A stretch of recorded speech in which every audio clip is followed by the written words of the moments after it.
அவர்கள் போஜனம் பண்ணுகையில் இயேசு அப்பத்தை எடுத்து ஆசீர்வதித்து அதை பிட்டு சீஷர்களுக்கு கொடுத்து, நீங்கள் வாங்கி புசியுங்கள், இது என்னுடைய சரீரமாய் இருக்கிறது என்றார். பின்பு பாத்திரத்தையும் எடுத்து ஸ்தோத்திரம் பண்ணி அவர்களுக்கு கொடுத்து, நீங்கள் எல்லாரும் இதிலே பானம் பண்ணுங்கள், இது பாவமன்னிப்புண்டாகும்படி அநேகருக்காக சிந்தப்படுகிற புது உடன்படிக்கைக்குரிய என்னுடைய இரத்தமாய் இருக்கிறது.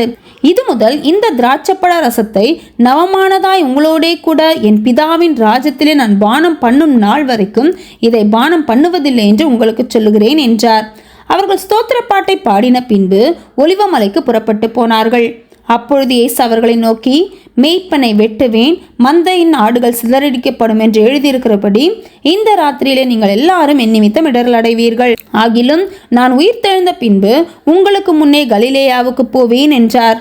பேதுரு அவருக்கு பிரதியுத்தரமாக, உமது நிமித்தம் எல்லாரும் இடரல் அடைந்தாலும் நான் ஒரு காலம் இடரல் அடையேன் என்றான். இயேசு அவனை நோக்கி, இந்த ராத்திரியிலே சேவல் கூவுகிறதற்கு முன்னே நீ என்னை 3 தரம் மறுதலிப்பாய் என்று மெய்யாகவே உனக்கு சொல்லுகிறேன் என்றார்.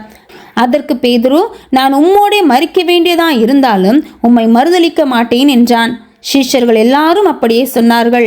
அப்பொழுது இயேசு அவர்களோட கெத்செமனே என்னப்பட்ட இடத்திற்கு வந்து சீஷர்களை நோக்கி, நான் அங்கே போய் ஜெபம் பண்ணும் அளவும் நீங்கள் இங்கே உட்கார்ந்திருங்கள் என்று சொல்லி பேதுருவையும் செபதேயுவின் குமாரர் இருவரையும் கூட்டிக் கொண்டு போய் துக்கமடையவும் வியாகுலப்படவும் தொடங்கினார். அப்பொழுது அவர், என் ஆத்துமா மரணத்துக்கேதுவான துக்கம் கொண்டிருக்கிறது, நீங்கள் இங்கே தங்கி என்னோடே கூட விழித்திருங்கள் என்று சொல்லி சற்று அப்புறம் போய் முகங்குப்புற விழுந்து, என் பிதாவே, இந்த பாத்திரம் என்னை விட்டு நீங்க கூடுமானால் நீங்கும்படி செய்யும், ஆகிலும் என் சித்தத்தின்படி அல்ல உம்முடைய சித்தத்தின்படியே ஆக கடவது என்று ஜெபம் பண்ணினார். பின்பு அவர் சீஷர்களிடத்தில் வந்து அவர்கள் நித்திரை பண்ணுகிறதை கண்டு பேதுருவை நோக்கி, நீங்கள் 1 மணி நேரமாவது என்னோடே கூட விழித்திருக்க கூடாதா? நீங்கள் சோதனைக்குட்படாதபடிக்கு விழித்திருந்து ஜெபம் பண்ணுங்கள். ஆவி உற்சாகம் உள்ளதுதான், மாம்சமோ பலவீனம் உள்ளது என்றார்.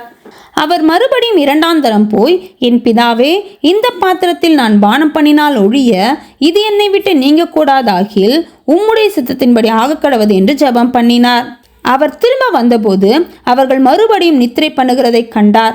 அவர்களுடைய கண்கள் மிகுந்த நித்திரை மயக்கம் அடைந்திருந்தது. அவர் மறுபடியும் அவர்களை விட்டு போய் 3ஆம் தரமும் அந்த வார்த்தைகளையே சொல்லி ஜெபம் பண்ணினார்.